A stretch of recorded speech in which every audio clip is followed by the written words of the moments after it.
It is I, do not be afraid. Mark 6:51. அஞ்சாதீர்கள், துணிவோடு இருங்கள், நான் தான். இது கிறிஸ்து வழங்கும் வாழ்வு தரும் நற்செய்தி. கிறிஸ்துவே உமக்கு புகழ். கிரேசுல் அன்பார்ந்த சகோதர சகோதரி, அன்பார்ந்த பிள்ளைகளே, அன்பார்ந்த தொலைக்காட்சி நேய விசுவாசிகளே, தண்டனையிலிருந்து தப்புவதற்காக எனும் பயத்தால் தீமையை விலக்கினால் அது அடிமை தன்மை. சன்மானத்திற்காகவோ பரிசுக்காகவோ இறைவனை வணங்குவது வியாபார தன்மை. நன்மைக்காக, நன்மைத்தனத்திற்காக, இறை பிறர் அன்புக்காக என்றால் நாம் கடவுளின் மக்கள். ஆகவே இந்த 3 வகையில் நம்முடைய ஆன்மீகம் பயத்தினால், பெரியவங்க சொல்லுவாங்க சின்ன பிள்ளைகிட்ட பொய் சொல்லாத, கடவுள் கண்ணை குத்துவார் என்று பயமுறுத்தி பக்தியை ஊட்டுவது அல்ல. அல்லது வியாபாரத்தன்மையுடன் கடவுளை வேண்டினால் எனக்கு அதை கொடுப்பார், இது கொடுப்பார், எனக்கு பாஸ் மார்க் போடுவார், நான் பாஸ் ஆவேன். அதுவும் எப்படி? பள்ளிக்கூடம் போகாமலே, பாடம் படிக்காமலே பாஸ் ஆக வேண்டும், அப்படியெல்லாம் விண்ணப்பம் போடுவது வியாபாரத்தன்மை. மாறாக இறை பிறர் அன்பிலே நாம் ஊட்டமுள்ளவர்களாக இருந்தோம் என்றால் அதுதான் சிறந்த ஆன்மீகம். விடுதலை பயணம் 3:14 கடவுள் மோசேயை நோக்கி, இருக்கின்றவராக இருக்கின்றவர் நானே, I am who I am யாவே என்றார். மேலும் அவர், நீ இஸ்ராயேல் மக்களிடம் இருக்கின்றவர் நானே என்பவர் என்னை உன்னிடம் அனுப்பினார் என்று சொல்லுவார். கடவுள் நேராக மோசேயிடம் பேசி சொன்னது இருக்கின்றவர் நானே, I am who I am. கடவுள் மட்டும்தான் இதை சொல்ல முடியும், மற்றவர்கள் யாரும் சொல்ல முடியாது. இதே கருத்தை இணை சட்டம் 32:39 நானே இருக்கிறவர், என்னை தவிர வேறு தெய்வங்கள் இல்லை என்பதை இப்பொழுது உணர்ந்து கொள்ளுங்கள்.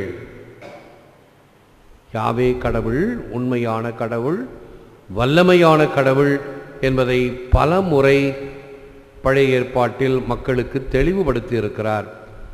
அதை உணர்ந்து கொள்ள அழைக்கிறார். ஏசாயா 41:4 இவற்றை செய்து முடித்தவர் யார்? தொடக்கத்திலிருந்தே தலைமுறைகளை அழைத்தவர் அன்றோ? ஆண்டவராகிய நானே முதலானவர், முடிவுமானவற்றுடன் இருக்க போவதும் நானே. ஏசாயா 41:4. ஆக தொடக்கம், முடிவு, வாழ்பவர், வாழ்ந்து கொண்டிருப்பவர், முடிவில்லாதவர் என்பதையெல்லாம் கடவுளை பற்றி வேதத்தில் படிக்கின்றோம். நீங்கள் என் சாட்சிகள் என்கிறார் நம் ஆண்டவர் இயேசு கிறிஸ்து.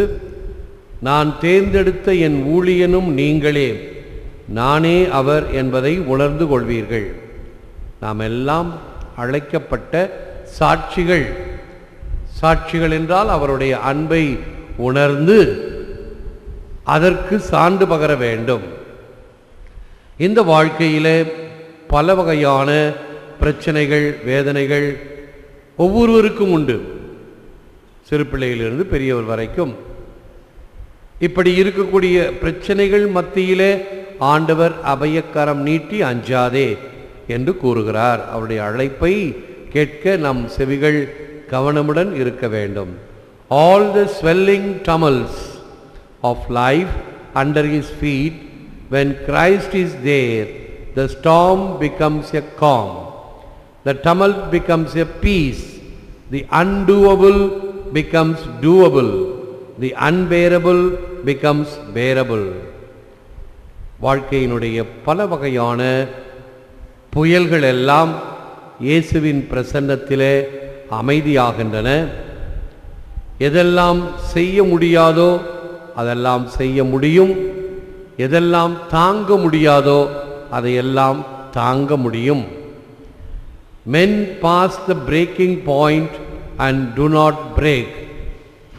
பல சமயங்களில் நாம் பலவிதமான கஷ்ட நஷ்டங்களில் துன்ப துயரங்களிலே இறைவனுடைய அருளினால் இவைகளை தாங்க முடியும் என்பதை உணர வேண்டும்.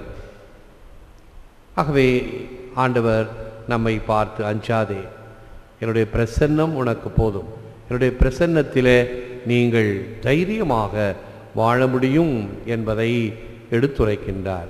அத்தகைய ஆண்டவரிடம் முழந்தாளிட்டு செபிப்போம்.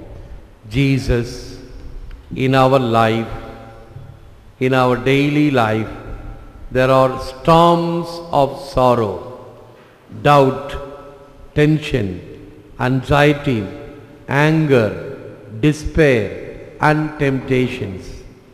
Help us to become aware of our inability to face the challenges alone.